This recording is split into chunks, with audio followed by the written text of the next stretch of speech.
approx Mitram is always with all his family members. तो as a media partner मैं सईद आलम खान इस समय electronic और प्रिंट मीडिया दोनों देख रहा हूँ।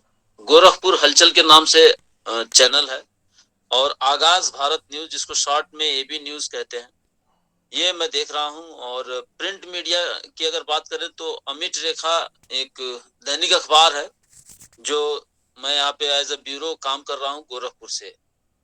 अब जैसा कि दीप जी का प्रश्न था, ग्रुप में सारे लोग देख पा रहे हैं हमें कि मीडिया की प्रासंगिकता आज क्या है और बदलते इस दौर में कितना फ्रूटफुल हुआ है समाज के लिए, कितना पॉजिटिव है और कितना निगेटिव। तो मैं एक बात बता दूं, जितने भी ग्रुप के लोग देख पा रहे हैं हमें, आज का जो दौर है ना वो सूचना क्रांति का दौर है। आप पहले बीते जमाने की बातें हो गई कि आज कोई घटना घट गई तो 24 घंटे के बाद प्रिंट के रूप में सामने आएगा तो लोग पढ़ेंगे, उसमें भी पढ़ेंगे 100 में 10 लोग पढ़ेंगे, 90 लोग जान ही नहीं पाएंगे, क्योंकि वो एक एजुकेटेड क्लास को कहीं ना कहीं मॉनिटर कर रहा था और हैंडलिंग हो रही थी। आज जो सोशल मीडिया का जमाना आया है कि 24 घंटे बाद तो पता चला कि लाखों लोग देख चुके हैं उस खबर को। तो जो चीजें आप 24 घंटे के बाद देख रहे थे वो 24 घंटे पहले यानी यूं कहें कि तत्काल आपको मिल जाती है। तो ऐसे में कई जगह कुछ गलत चीजें भी डिलीवर हो जाती हैं, लेकिन इतना जरूर है कि आप तत्परता और क्रियाशीलता एक्टिविटी बहुत ज्यादा बढ़ी है मीडिया को लेकर के। और ये एक्टिविटी आप में हावी हो चुका है कि जो आज जर्नलिज्म नहीं किया हुआ है लेकिन एक थोड़ी बहुत समझ रखता है किसी तथ्य पर अपनी बात रखने का, कहीं विचार रखने का, तो वो कहीं ना कहीं एज अ मीडिया के रूप में काम करता रहता है और हर जगह वो उसकी कार्यशीलता भी देखने को मिलती है। तीसरा सवाल अगर हम देखें तो आज सरकार बहुत ज्यादा फोकस कर रही है। आपने सुना नहीं होगा कभी साइबर थाना जैसी चीज भी हमारे सामने आएगी। फेसबुक, ट्विटर, इंस्टाग्राम ऐसी साइट्स हैं जहां से प्रशासन 24 घंटे मॉनिटर कर रहा है। कोई किसी तरीके की इंसिडेंट हो, घटना हो, दुर्घटना हो, मैसेज हो, पीड़ा हो, वेदना हो, संवेदना हो, कहीं कोई भी चीज, everything is just monitoring by the government panel. तो मैं तो इतना ही कहूंगा कि जैसा कि मित्रम ने ये शुरू किया है प्लेनेट एक्स के इस प्लेटफॉर्म पे कि मन की बात कहेंगे, तो मुझे अप्रॉक्स 7 इयर्स हो चुके हैं डायरेक्ट इनडायरेक्ट रूप से मीडिया में काम करते हुए। तो जो हमने समझा, महसूस किया कि आज लोगों की जो जिम्मेदारी है ना वो कई गुना बढ़ती चली जा रही है। पहले लोग अपने को अकेला महसूस करते थे लेकिन आज नहीं है। आज हमारे पास कई सारे इलेक्ट्रॉनिक मेथड हैं, कई इलेक्ट्रॉनिक टूल्स हैं जहां से आप डायरेक्टली गवर्नमेंट और प्राइवेट सेक्टर, गवर्नमेंट बोले तो जैसे 1090 की सर्विस है, जैसे डायल 112 की सर्विस है, तो ये क्या गवर्नमेंट की फैसिलिटी है। आप अपने घर बैठे मोबाइल से ही डायल कर लेते हैं और सूचना सरकार तक पहुंच जाती है। वहीं अगर प्राइवेट सेक्टर की बात करें तो बहुत सारे एनजीओ हैं, ट्रस्ट हैं, उनको आप सूचित करके और सहायता ले सकते हैं। जैसा कि मित्रम ही एक प्राइवेट ऑर्गेनाइजेशन है जो हैंडल कर रहा है और इतनी सक्रियता से कर रहा है कि लोग सोच नहीं पाते हैं यार कि क्या हमारी बात वहां तक चली गई है। और मैं आपको एक अनुभव शेयर करूं अगर 1 मिनट में, तो मैं बताऊं वेस्ट यूपी की घटना है। एक महिला चंचल करके थी, उसकी 5 वर्षीय बेटी इस समय तो 6 साढ़े 6 साल की हो गई है। उसको ब्लड कैंसर और कई तरीके की बीमारी थी जिसमें दीप जी आगे बढ़ करके मैंने इनको सूचित किया तो बहुत सारी सहायता मिली। हालांकि अभी भी वो बच्ची जूझ रही है इलाज से और सहयोग भी अपेक्षित है। तो अगर इस ग्रुप में कोई ऐसे बॉडी हो तो मैं चाहूंगा दीप जी को आप लोग भरोसे में ले करके और उस महिला से कांटेक्ट करें, पहुंचे, ताकि एक बच्चे की जान बचाई जा सके। रहा सवाल हमारा तो एक मिनट आपको होल्ड एज ए करूँगा। Media partner. आपको मैं एक मिनट होल्ड करना चाहता हूँ। हमारे साथ में इस वक्त उदय सर जुड़े हुए हैं। हमारे साथ उदय सर जुड़े हुए हैं।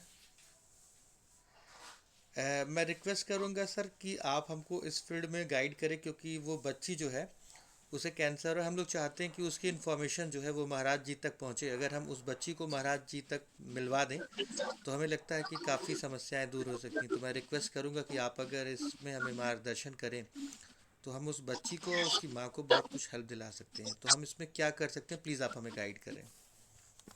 इसमें उनको गोरखनाथ मंदिर भेजिए एक एप्लीकेशन के साथ नहीं नहीं, मेडिकल एड के लिए। चूंकि वो महिला की है तो अच्छा अच्छा एक तो financially she is very poor, तो बार बार आना और जाना ये भी पॉसिबल नहीं है, लेकिन फिर भी जितना भी हो पाया है नहीं, हम लोगों ने किया ऐसा है। ऐसा है ना, ऐसा है उस उनको जो है गोरखपुर मत बुलाइए, हम सोचे लोकल का था, अमरोहा में भी है तो कोई बात नहीं है।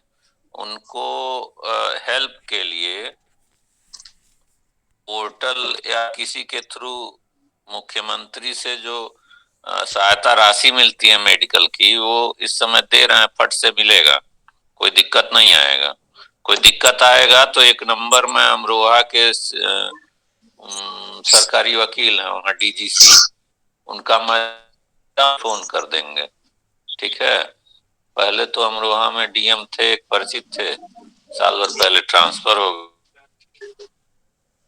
अभी प्रेजेंट टाइम में सर अगर कुछ हो जा तो ये बड़ा मतलब अपने को गौरवान्वित महसूस करने वाली बात हुई कि हम किसी के काम आ सके हैं। देखिए सबसे सही तरीका ये है, अगर गरीब है तो उसका वो कार्ड बनेगा।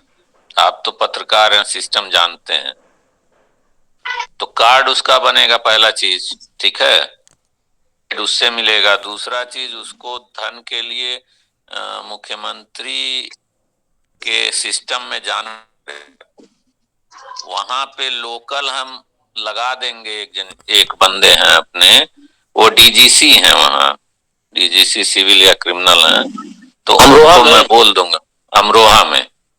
हाँ तो वहाँ जहाँ भी विधायक जो भी जरूरत होगा वो पेपर वर्क करवा देंगे फ्री ऑफ कास्ट, और उसको मुख्यमंत्री के वहाँ भेजने पे वो पैसा सैंक्शन हो जाएगा, नहीं तो उनका इलाज हो जाएगा। नंबर सर आप बता दीजिए अपना नंबर। हम दीप को मैडम का नंबर शेयर कर दीजिए। दीप को मैं भेज दूंगा वकील साहब का नंबर, शर्मा जी का। आपको कोऑर्डिनेट करवा देंगे हम लोग नंबर शेयर नहीं करते क्योंकि राइट ऑफ प्राइवेसी हर किसी की होती है। आदमी जहाँ पे भी जरूरत होती है, अगर आपको जरूरत पड़े, हम प्लानट एक्स का जो हेल्पलाइन नंबर है आप जान लीजिए, प्लानट एक्स का जो हेल्पलाइन नंबर है 9696305054। मैं फिर रिपीट कर रहा हूँ, 9696305054। आप प्लानट एक्स के हेल्पलाइन नंबर पे फ़ोन करिए, जिसका भी नंबर आपको ज़रूरत है वो आप तक पहुंचा दिया जाएगा। अगर ज़रूरत रहेगी तो आपको मिलवा भी दिया जाएगा। हम लोग अपने लोगों की प्राइवेसी भी मेंटेन करते हैं ताकि जो लोग आपके साथ जुड़े उनको कोई एक्स्ट्रा एफर्ट या प्रॉब्लम ना हो, इसलिए कोऑर्डिनेशन जो होता है वो प्लानट एक्स के थ्रू होता है। आप लकी हैं, आज सर इत्तेफाक से हम लोग के साथ में हैं, और मैं बता दूं सर एम्स के इथिकल कमेटी के चेयरमैन भी हैं। तो ये हमारा सौभाग्य है कि आज हम लोग चंचल के लिए शायद कुछ कर सकते हैं। और आप लोग देख रहे हैं कि प्लानट एक्स की पावर क्या है, आप समस्या बताएंगे और तात्काल समाधान मिलेगा, मतलब आपको सोचना भी नहीं है, आपके बोलते ही तात्काल हम आपको उस ईश्वर, उस गॉड से मिलवा देते हैं जिसको आप ढूंढ रहे हो। तो अभी हम यहाँ पे चंचल के बारे में बात कर रहे हैं, चंचल को पता ही नहीं कि उसके बारे में क्या बात हो रही है, और चंचल को पता ही नहीं कि इतना बड़ा नेटवर्क उसके लिए खड़ा है। उसे लगता है कि वो उसकी किस्मत ख़राब है, उसके साथ प्रॉब्लम्स है, बट आप सोचिए कि अगर उसके साथ बदकिस्मती है तो इतना बड़ा नेटवर्क ऑलरेडी चंचल के पीछे काम कर रहा है, और ये सिर्फ एक ऊपर वाले की ही आशीर्वाद है। तो मैं बहुत जल्दी आपको आश्वासन देता हूँ कि हमारी टीम आपके साथ कोऑर्डिनेट करेगी और हम चंचल के साथ में करेंगे। आगे आप कंटिन्यू कर सकते हैं। हम एज अ मीडिया